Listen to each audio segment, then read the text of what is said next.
Tu dois te dire là en ce moment, ça y est, j'ai complété EK52, le défi qui a consisté à prendre responsabilité pour ta santé mentale, ta santé physique et ta santé spirituelle. Bravo, youpi, c'est bien. Mais est-ce que c'est fini? Est-ce que l'aventure s'arrête là? Non, évidemment, tu le sais. Donc, j'ai envie de parler peut-être d'une croyance inconsciente que tu pourrais avoir. Je le sais que tu as décidé de faire écart parce que tu as vraiment voulu manifester un changement dans ta vie et tu as voulu être aussi en fait actif dans ce changement, n'est-ce pas? Et je t'en félicite car si tu as réussi à justement faire le défi à travers les 52 jours d'affirmation et plus la routine, bravo, je t'en félicite. Et je peux te dire aussi que ayant fait ça, tu ne peux pas ne pas obtenir ce changement-là que tu souhaites.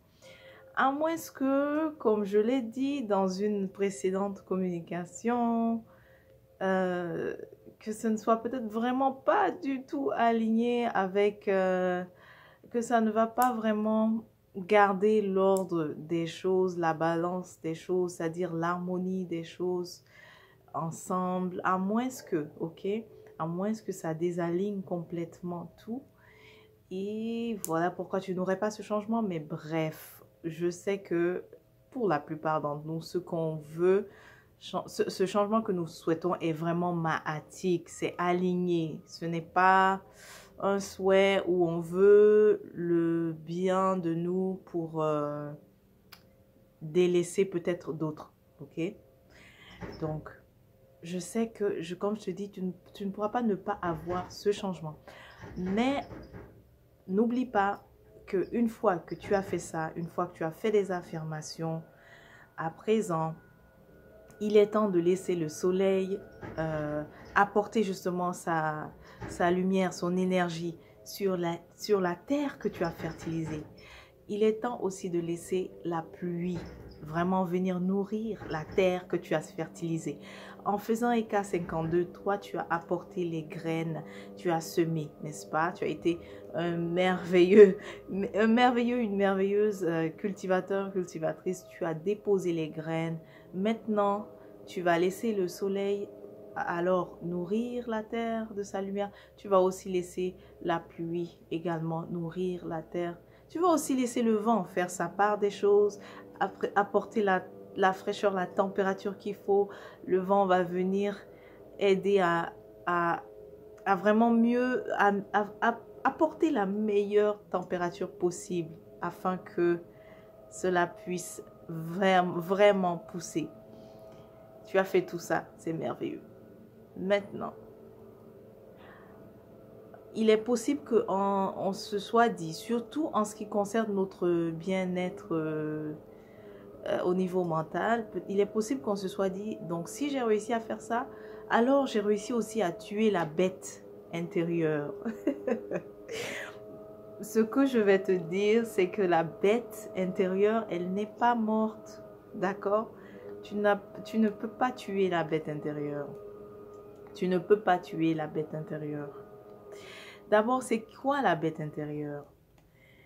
Ah, la bête intérieure, c'est cette entité en toi, d'accord? C'est ce qui est en toi, mais quand elle se manifeste, tu trouves qu'elle est... En fait, non seulement, de un, lorsqu'elle se manifeste, elle prend parfois le dessus et c'est beaucoup plus fort que ce que ta raison, on va dire ça comme ça, elle est beaucoup plus forte que ta raison. Et lorsqu'elle se manifeste, très souvent, elle va ne pas aller dans la direction justement que ton cœur voulait. Ok? ou ne pas aller dans la direction que ta raison. On va dire que ton cœur et ta raison voulaient. Voilà, c'est ça la bête. C'est ça la bête intérieure. Donc, peut-être que tu te dis que Eka a réussi à tuer la bête, mais je t'informe que non, hein, la bête, elle est là, elle est toujours là. Ok? Pourquoi? Eh bien, parce qu'elle pense qu'elle est importante, parce qu'elle pense que tu as besoin d'elle et parce qu'elle pense qu'elle joue son rôle. Et elle se dit aussi que elle le fait merveilleusement bien, ce rôle-là. Tu vois, c'est pour ça qu'elle est là. Et la bête, pourquoi tu l'as pas tuée? Parce que déjà, c'est pas en 52 jours que tu peux la tuer. Et je ne crois pas non plus, je ne suis pas non plus de cette vision de vraiment tuer quelque chose en nous. Elle est là parce qu'elle est née, ok? Pour certains d'entre nous, elle est née avec toi. À la naissance, elle est venue avec toi. Pour d'autres, elle a pris naissance à 3 ans, ok? Ou bien, encore pour d'autres personnes, elle a pris naissance à 6 ans. Ou elle est venue à 6 ans, depuis l'âge de 6 ans. Donc, elle te suit, elle t'accompagne depuis la naissance, depuis l'âge de 3 ans, depuis l'âge de 6 ans. Imagine. Ou alors, elle t'accompagne aussi depuis, ça peut être également l'âge de 15 ans, 16 ans, où les expériences de la vie ont peut-être été assez troubles et tu as eu besoin de cette bête justement pour te défendre. Donc, tu as compris, hein, la bête intérieure, celle qui, lorsqu'elle prend le dessus, lorsqu'elle se manifeste, ce n'est pas toujours ce que ton cœur et ta raison veulent, mais tu vois qu'elle se manifeste quand même, n'est-ce pas? Et tu trouves aussi que c'est vrai qu'il y a les circonstances extérieures, mais tu trouves aussi que c'est cette bête également parfois qui t'empêche de réussir. Ok? On va dire ça comme ça en large. Ok? C'est cette bête qui t'empêche de réussir. Eka ne l'a pas tuée. Elle est là. Tu as besoin d'elle. Elle se dit que tu as besoin d'elle. C'est pour ça qu'elle est là. Vous êtes ensemble depuis la naissance. Ou alors vous êtes ensemble depuis 3 ans. Vous êtes depuis que tu as 3 ans. Ou alors vous êtes ensemble depuis que tu as 6 ans. Ou vous êtes ensemble depuis que tu as 16 ans. Ou peut-être que depuis que tu as 20. Ok? En tout cas, à différentes phases importantes de ta vie, tu as eu besoin de cette bête. Alors elle est là. Elle continue de t'accompagner et de se dire que tu as besoin d'elle. Bon, c'est vrai, j'ai assez parlé d'elle. Tu as bien compris. Que faut-il faire alors, puisque si elle t'empêche de réussir? Et ici, j'emploie le mot réussir au sens large parce que réussir c'est quoi le succès? Ça diffère pour chacun de nous, en fait. Pour chaque personne, ça diffère. Comment faire en sorte que la bête ne soit plus un blocage, ok, à la réalisation de ton souhait, donc de réussite? Comment faire en sorte que la bête ne soit plus un frein? Eh bien, il va falloir que tu apprennes à déjà, accepter même qu'il y a une bête en nous, ok? Déjà, accepter qu'il y a cette force, qu'il y a cette énergie-là, en fait, en nous, qui parfois prend le dessus et peut faire du sabotage. Hein? Cette force que tu sens qui est puissante, ok? C'est de un, il va falloir l'accepter. Ensuite, en deuxième, tu vas collaborer. Mais avant, j'ai envie de dire, sois ami avec elle avant de collaborer avec elle. Sois ami avec elle avant de collaborer avec elle. Voilà. Donc, il va falloir que tu apprennes à être ami avec la bête en toi. Et donc, plus tu l'acceptes, et bien plus, elle n'aura pas besoin de s'exprimer avec... de prendre le dessus par la force ou bien avec résistance. C'est quand on... Je sais que tu as déjà entendu parler de cette phrase qui est si vraie, qui dit ce à quoi tu résistes persiste, n'est-ce pas? Donc arrête de résister déjà à ta bête, elle ne va plus persister. Mais de un, si elle se sent acceptée, là, elle verra que, mais tiens, je n'ai peut-être plus besoin d'intervenir autant que ça. Ok. Alors, donc de un, de l'accepter et de deux, de devenir ami avec elle. Ami parce que tu vas reconnaître que elle a toujours pris, elle a toujours fait ça dans le but de te protéger. Toujours. Elle a toujours pris le dessus dans le but de te protéger.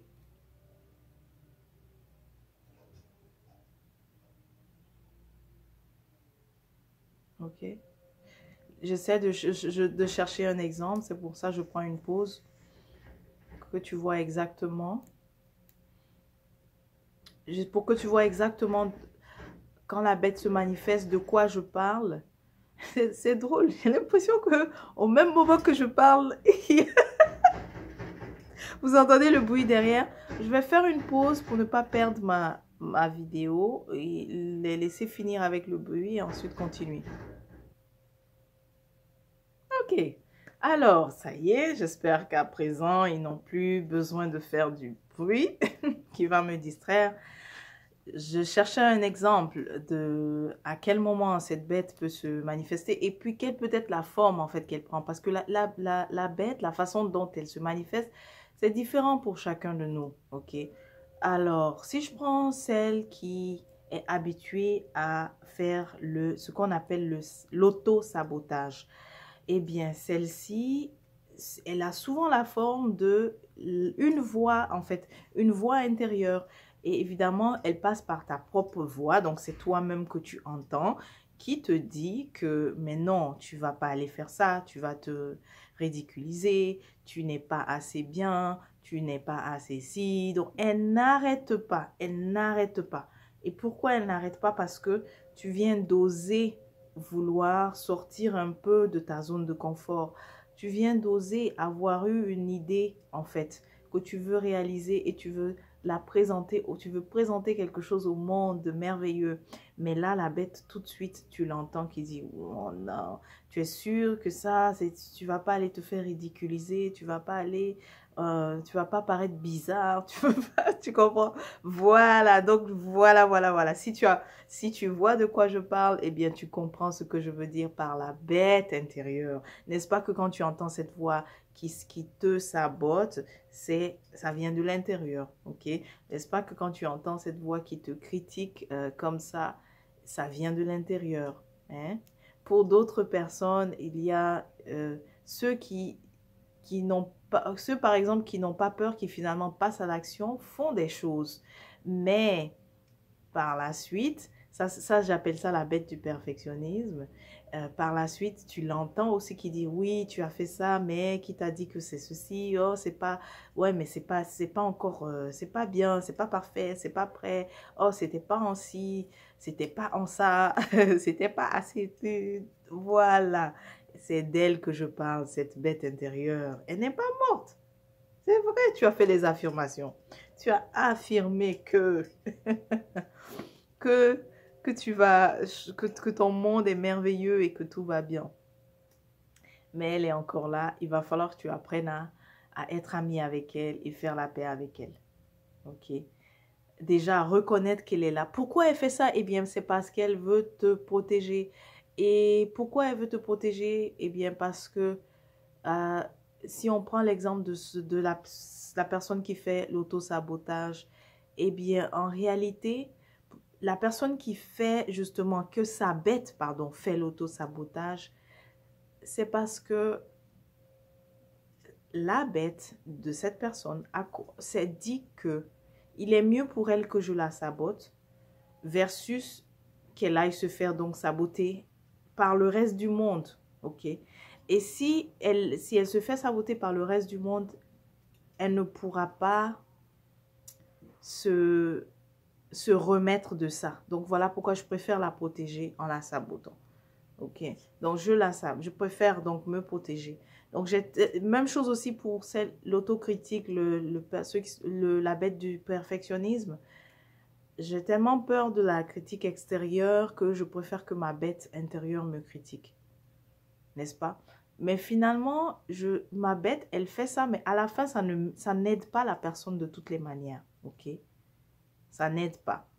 Sauf que la bête, elle est convaincue qu'elle le fait pour t'aider. Je ne sais pas si tu comprends, mais je crois que j'explique assez clair. Tu vois. Donc, accepte-la.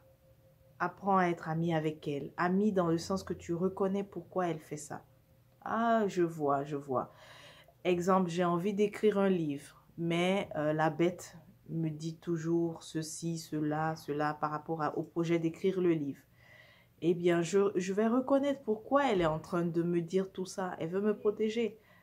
Est-ce que j'ai peur de l'échec? Alors la bête va tellement m'envoyer des suggestions que je vais me dire oui, effectivement.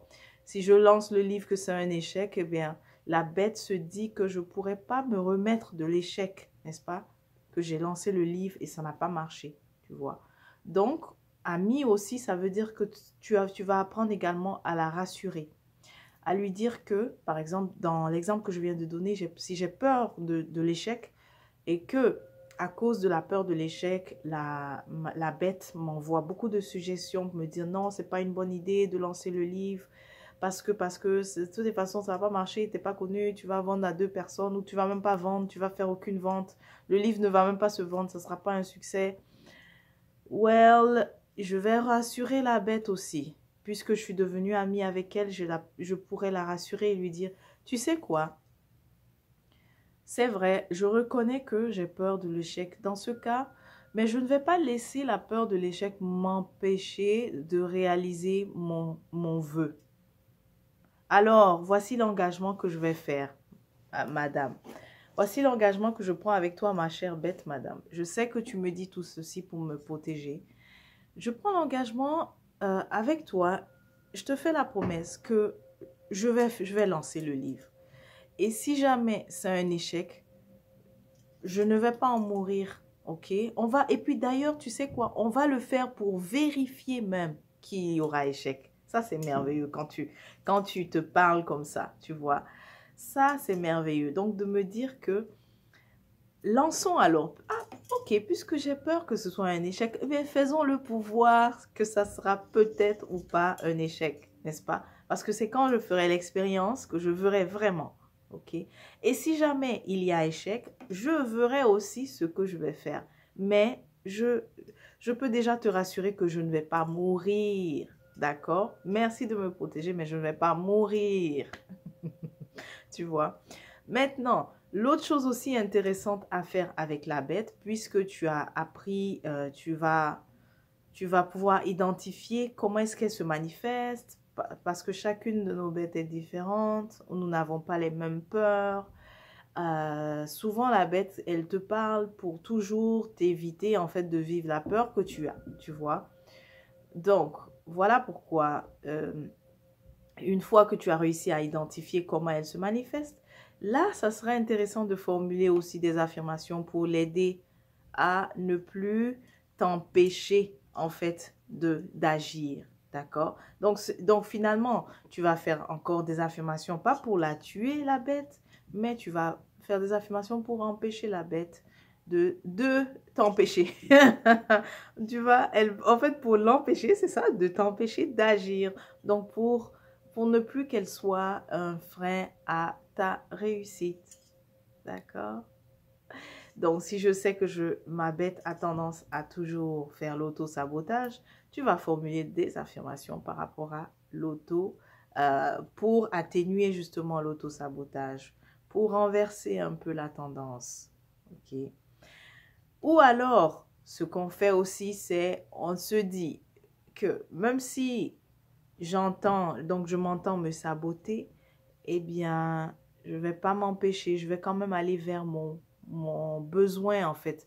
Je vais quand même réaliser mon désir, je vais quand même réaliser mon souhait. Et je rassure ma bête pour lui dire, oui, d'accord, j'ai compris que tu me dis ça, je vois. D'accord. Bon, là, ce que j'ai dit, c'est plus simple pour tout ce qui est autocritique, sabotage. Mais et qu'en est-il de la procrastination? Qu'en est-il même de la bête qui a tellement peur d'agir que parfois, elle se manifeste tellement que tu as l'impression que tu peux même plus... En fait, qui te bloque tellement que tu procrastines. Pour celle-ci aussi, la clé, c'est de te poser la question. OK? De te poser la question, mais pourquoi je suis en train de procrastiner?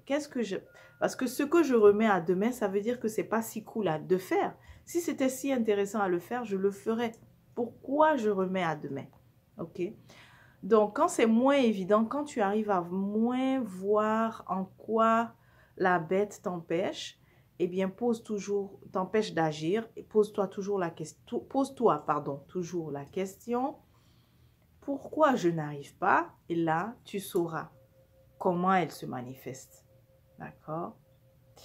Voilà, donc c'est tout. C'était pour te dire, EK52 n'a pas tué la bête, mais c'est à ton tour maintenant d'accepter que la bête est là, d'être ami avec elle et de collaborer avec elle en passant dans des engagements, pour la rassurer, pour lui dire, je vais y arriver, je sais, tu es là pour me protéger, mais je vais y arriver. Tu veux pas que je saute, n'est-ce pas? Tu veux pas que je saute dans la piscine parce que tu penses que je vais me noyer.